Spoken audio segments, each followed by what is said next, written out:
So we are back with another Icarus update, week 130, and we're going to get two new pups. Yeah, we're going to get Leica herself and some pugs. So that's basically all we're getting this week, but there's some information, as always, about something else they're working on, and they're going to be doing something else interesting, so stay tuned to the end. And we'll talk about that near the end. So notable improvements. Pistol damage has received a buff from 100 to 150 damage, bringing it more in line with other firearms. That's good. I'm sure people will like that. Sprint speed multiplier stats now affect mount movement speed correctly. Okay. So that basically means it wasn't working correctly before. I didn't even notice that, to be honest with you. I mean, I basically just used the mower anyway. Yeah, although I have been using the buffalo for farming for the video that I did. So adjustments to chicken collision and walk angle, improved ramp climbing ability. Those farmers out there, those ranchers out there will like that one. Okay, so this week, this is what we've got. So each of these two dogs have the dog archetype, talent trees, and their own vestiges and trophies to collect. So we've got the Leica dog. So if you don't know the Leica dog, the Leica is based on the likeness of the real Leica, who was one of the first animals in space and the first to orbit the Earth. So Leica, or the dog, is now purchasable with Ren from the Orbital Workshop for all players, regardless if you have bought the Animal Companions DLC or not. She can then be brought down to the surface to join you as a four-legged companion on your adventures, or to keep your companion around your base. She comes in both tan and brown variants. So the Leica dog does not require any DLC, so you don't need the companion DLC to be able to access this one. So there is also a craftable harness made at the ranching station, costing 25 leather and 15 rope, usable exclusively on the Leica variants. There we go. So, but there is another dog that is actually been added to the companions pack. For those who have also bought the Pet Companions DLC, you'll also now be able to purchase a pug from the Orbital Workshop to join you on the surface. The smallest of our breeds so far, the pug is for those who prefer a more peaceful life and aren't too worried about losing it underfoot or in medium height grass. So there we go. So that's basically the update this week. That's basically what we've got.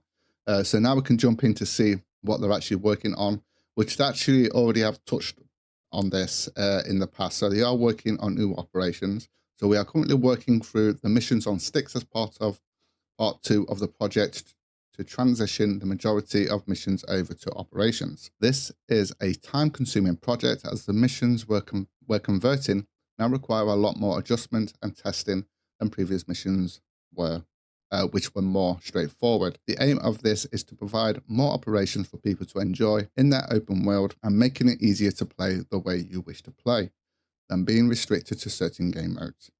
As a reminder, some missions will not be converted over to open world, specifically the exploration missions, which makes sense.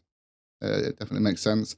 These were created to provide an open world experience before open world existed, which still had a time limit on it anyway, but yeah, okay. And also to provide an environment where players could farm exotics without a heavy time restriction. But we used to do that. There was one particular one that was really, really good that everybody used to use to actually get the exotics. It's all changed now because it all respawns and that, so you don't really need to do that anymore. But that's the way we used to do it. Currently, when you do prior missions, these are unlocked automatically in the mission tree, and these might even be removed entirely in the future, as they have little place in the current state of the game. So there we go. Now here we go to the final part of the of what they're talking about. So we're going to be getting, well, it says we're getting a workshop pistol or turret. Now, from what my understanding was from a while back, actually it wasn't that long ago, that they were looking to add a weapon to the workshop, and they was also looking to add turrets, which all players want. They want both of those. And I know there's been a lot of talk about turrets. But check this out. So next week, we'll be trialing our first ever player voted update. You'll be able to vote in Discord poll this week that will decide whether the update will introduce either pistol, which is available to purchase from the Optal Workshop, comes with a 4-bullet clip, plus 25% ammo damage and plus 25% critical damage, high rate of fire and quick reload. This comes along with the new Workshop pistol ammo, which hits harder than the ammo created on Planet. And then there's also the pistol turret, available in tier 4 of the tech tree, and fires pistol ammo to keep your base safe. This requires a power source and regular restocking of ammo to stay active, of course. So now I do, like I say, I do remember them saying that I'm sure these was on the roadmap where we've got the turret and also a gun that's going to be added to. I might be mistaken on that, so don't quote me on that.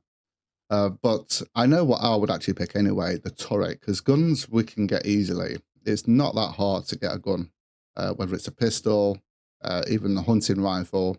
As soon as you drop down, you could literally you can quickly get set up, especially if you've actually got a fully leveled character, you can get leveled up pretty quickly. I mean, if you're fully leveled up, you can get set up pretty quickly, go and get the stuff you need, get your hunting rifle, and you're set to go. You just got to keep repairing it and making sure you've got ammo for it. And then obviously you've got your pistols, your pistol, and your other ones as well. But I do think they should add a gun into the workshop, because you've got the bow, you've also got the arrows as well to go with it, and the different ones and the different types of ones as well. So, and the only thing missing is actually a gun. Although whether it should be better than the ones that's on Planet, I don't know. But for me, I think the turret. Definitely. So you'll have to let me know in the comments what you think. Whether would you prefer to have something that you can bring straight down with you, a gun, or would you prefer the turret to defend your base? I think I would definitely go with the turret, because, like I say, yeah, you can get a gun pretty easily. So, but I still think it's something that should be added. But I think both of these should be added, not just one. I think both of them should be added. So you'll have to let me know in the comments what you think. So that is it for today. Thank you so much for joining me. Take care, and I will see you in the next one.